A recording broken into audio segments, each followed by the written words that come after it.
Hello दोस्त, कैसे हैं आप लोग। आशा है कि आप लोग बहुत अच्छे होंगे लोग। और आज हम आप लोग को बताने वाले हैं कि क्लास 10th में केमिस्ट्री को बताने वाले हैं। यानी जो सेट हमारा है, सेट है 824 ईजे, जो हमारा सेट है इसको आप लोग को मैं बताने वाला हूँ। गाइस, हमारा पहला एमसीक्यू क्वेश्चन है कि एंटी मनी है। एंटी मनी है, ऑप्शन में दिया है एंटी मनी है धातु, धातु, अधातु, उपधातु और है मिश्र धातु। तो कैसे आप लोग को बताना है कि जो हमारा एंटीमनी होता है वो धातु है, अधातु है, उपधातु है कि मिश्र धातु है। तो हम लोग जानते हो, क्योंकि जो एंटीमनी होता है, एंटीमनी के पास धातु का भी गुण होता है और अधातु का भी गुण होता है। यानी एंटीमनी धातु का भी गुण रखता है और अधातु का गुण रखता है, इसलिए इसे क्या कहते हैं, उपधातु कहते हैं। क्या कहते हैं, उपधातु कहते हैं। और अगला एमसीक्यू क्वेश्चन है कि लेड नाइट्रेट का रासायनिक सूत्र होता है। चार ऑप्शन दिया है। ऑप्शन दिया है PbNO3 है, फिर दिया है PbNO3 का होल ट्वाइस दिया है, और अगला है PbNO2 का होल ट्वाइस, और फिर है PbO है। आप लोग को बताना है कि जो हमारा लेड नाइट्रेट का जो फार्मूला होता है वो क्या होता है। PbNO3 का होल ट्वाइस, PbNO2 का होल ट्वाइस, PbO। तो गाइस वो होता है PbNO3 का होल ट्वाइस। इसे क्या कहते हैं, लेड नाइट्रेट। लेड नाइट्रेट का सूत्र यही होता है PbNO2 का NO3 का होल ट्वाइस। अगला क्वेश्चन एमसीक्यूज में दिया है कि निम्न में से असंतृप्त हाइड्रोकार्बन है। निम्न में से असंतृप्त हाइड्रोकार्बन है। इसमें ऑप्शन में दिया है C2H6 दिया है, C2H4 दिया है, फिर CH4 है, और फिर C3H8 है। इसमें बताना क्या है चारों में कि कौन असंतृप्त हाइड्रोकार्बन है। तो गाइस, हम लोग अच्छे से जानते हैं जो हमारा असंतृप्त होते हैं उस हाइड्रोकार्बन में कार्बन कार्बन के बीच डबल बॉन्ड आता है या ट्रिपल बॉन्ड आता है, उसे क्या कहते हैं, असंतृप्त हाइड्रोकार्बन कहा जाता है। तो चलिए हम चेक करते हैं कि इस चारों में से कौन असंतृप्त हाइड्रोकार्बन है। तो सबसे पहले हमको इसका स्ट्रक्चर बनाना पड़ेगा, तो चलिए बनाते हैं, चेक कर लिया जाए। C2H6 है ना, दो कार्बन है, एक कार्बन को मैं यहाँ रखा, एक को मैं यहाँ रख दिया, ठीक है। इसके पास 6 हाइड्रोजन है, एक को यहाँ रखिए, 3 हाइड्रोजन इनको दीजिए, 3 हाइड्रोजन इनको दे दीजिए। तो कुछ इस प्रकार का स्ट्रक्चर बनेगा। तो चलिए इससे तो स्पष्ट हो ही गया कि यह जो हाइड्रोकार्बन है यह असंतृप्त नहीं है। अब इसको चेक कर लेते हैं। C2H4 है, दो कार्बन है, तो एक कार्बन को 2 दे दीजिए हाइड्रोजन और एक कार्बन को 2 हाइड्रोजन देते हैं। एक यहाँ पर और एक यहाँ पर रख दिया है कार्बन को। 4 हाइड्रोजन है, एक यहाँ पर, एक यहाँ, एक यहाँ और एक यहाँ।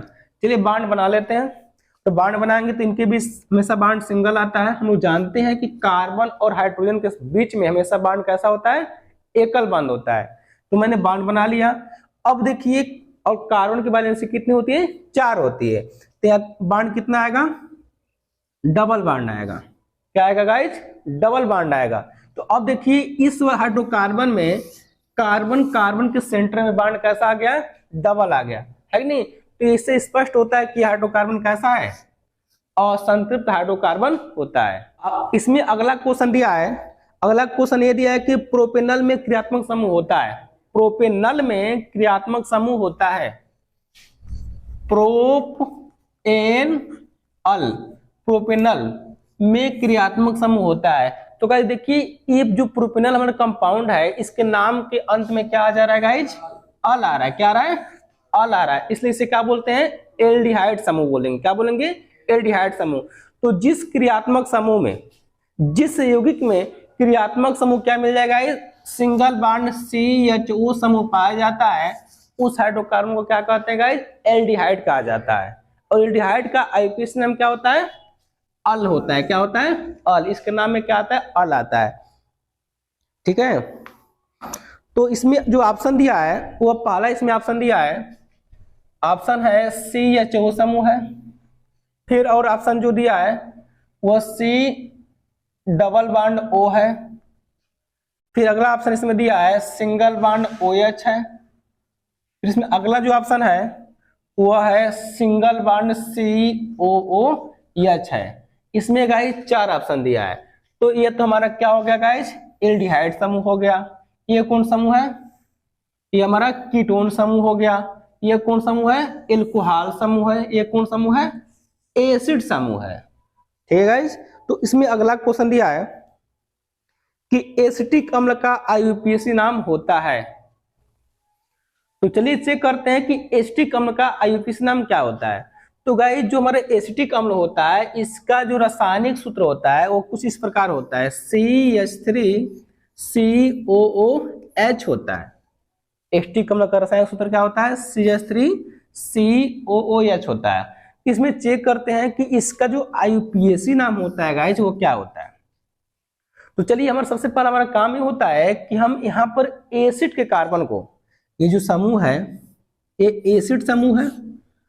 क्या है गाइस? एसिड समूह है। और एसिड समूह में हम सबसे पहले क्या करते हैं कि एसिड समूह के कार्बन को पहला अंक देते हुए लंबी से लंबी कार्बन की श्रृंखला का चयन करते हैं।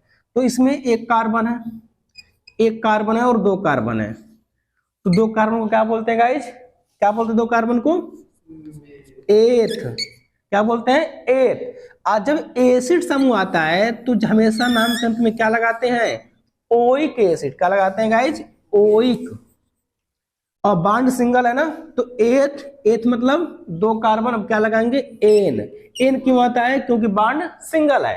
लास्ट में क्या लगाते हैं? Oic acid. तो एथेनोइक एसिड। अब यहां से ई क्या होगा? हट जाएगा, क्योंकि 2 आवेल एक पास नहीं रहती हैं। तो नाम क्या हो जाएगा? Ethanoic acid. किसका? एसिटिक अम्ल का आईयूपीएसी नाम। तो गाइस अगला हमारा जो क्वेश्चन है वो कह रहा है कि एक तत्व के क्लोराइड का सूत्र वो दिया है MCl2 दिया है। कोई तत्व है उसका क्लोराइड क्या दिया है? MCl2 दिया है, मतलब मेटल। ठीक है ना। और आगे पढ़िए क्या दिया है, कह रहा है इसकी ऑक्साइड का सूत्र होगा। इसकी ऑक्साइड का सूत्र होगा।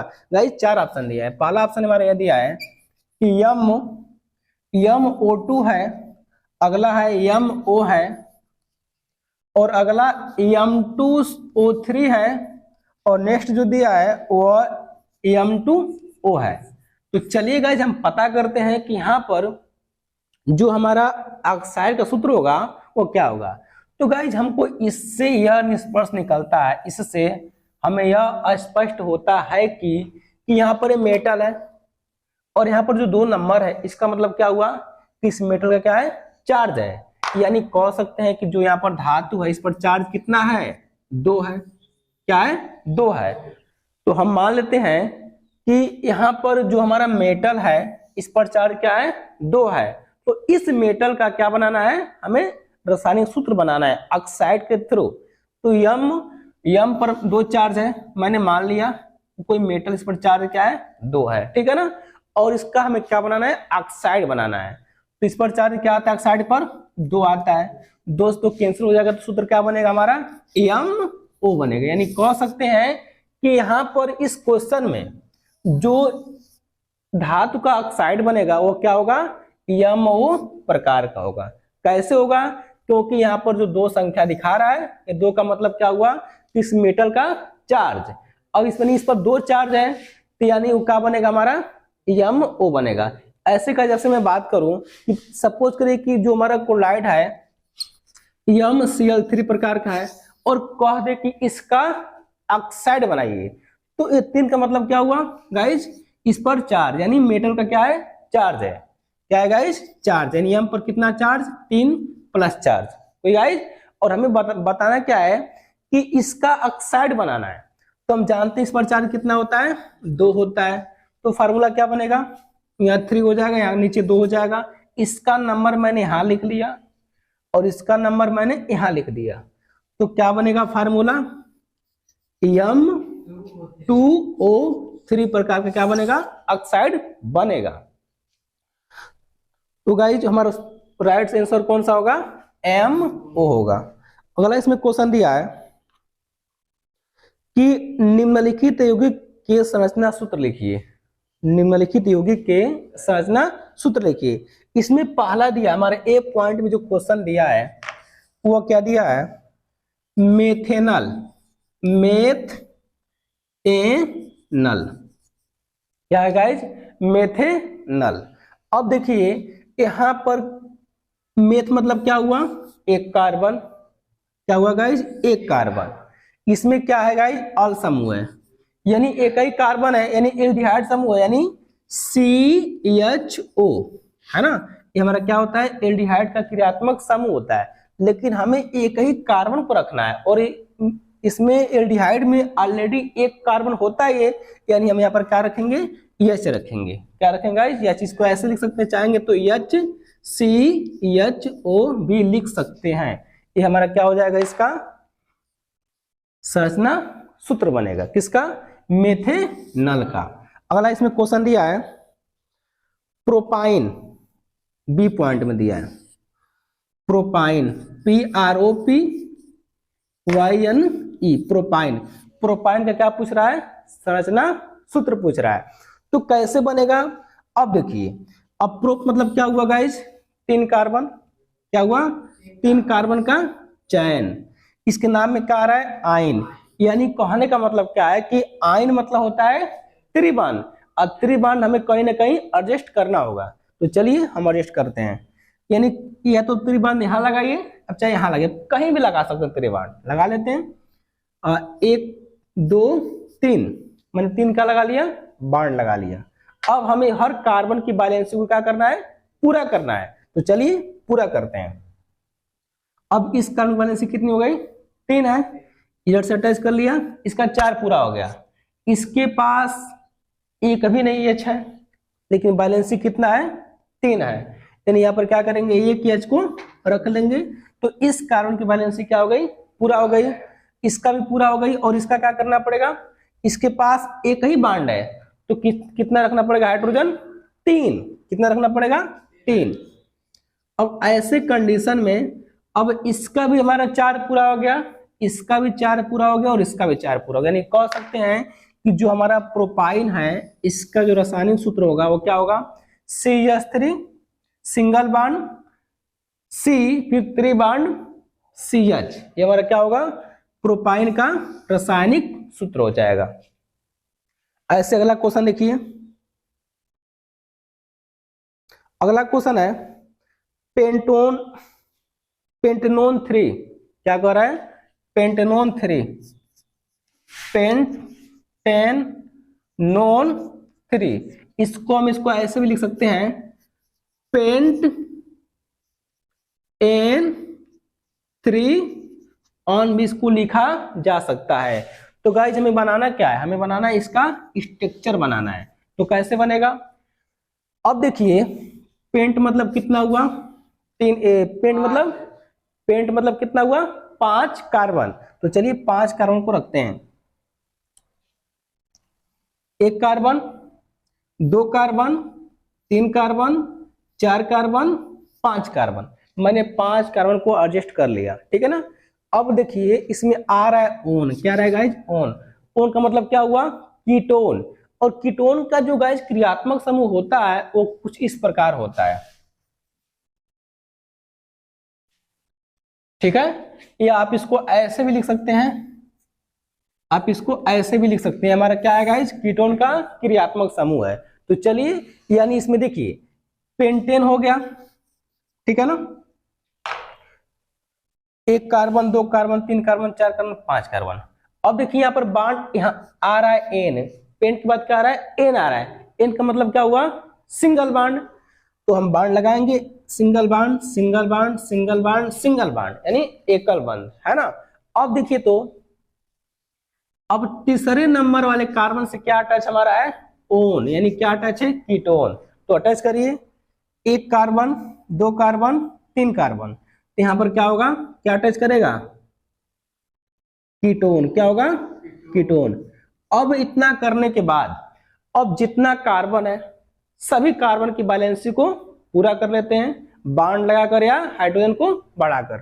तो चलिए, इसके पास एक भी नहीं हाइड्रोजन है पर एक सिंगल बॉन्ड है, इसका चार्ज पूरा करना है तो क्या करना पड़ेगा, यहाँ पर 3 हाइड्रोजन रखना पड़ेगा। यहाँ देखिए इसके पास 2 बॉन्ड हो रहा है, एक लेफ्ट से एक राइट से। अभी 2 इसके पास बैलेंसी कम हो रहा है तो कैसे पूरा करेंगे, हाइड्रोजन के द्वारा। तो क्या करेंगे, यहाँ पर कितना है हाइड्रोजन, 2 हाइड्रोजन हो जाएगा। अब यहाँ देखिए, अब इस कार्बन की बैलेंसी क्या है, पूरा है। लेफ्ट से एक बॉन्ड है, राइट से एक बॉन्ड है और ऊपर से डबल बॉन्ड। इसकी कार्बन की बैलेंसी क्या है, पूरा है। इसके जस्ट बगल में आएंगे तो जो हमारे एक कार्बन दिख रहा है इसका बैलेंसी क्या है, नहीं पूरा है। एक बॉन्ड लेफ्ट से है, एक राइट से है, लेकिन हम जानते हैं कि कार्बन की बैलेंसी कितनी होती है, 4 होती है। इसको कैसे पूरा करेंगे, 2 हाइड्रोजन लगाकर। अब यहां देखिए इस कार्बन के पास क्या है, एक भी नहीं हाइड्रोजन है लेकिन एक बॉन्ड है, यानी इस कार्बन को हमें 3 क्या देना पड़ेगा, हाइड्रोजन। तो इस तरह से क्या होगा, इस कार्बन की बैलेंसी क्या होगा, पूरा हो जाएगा।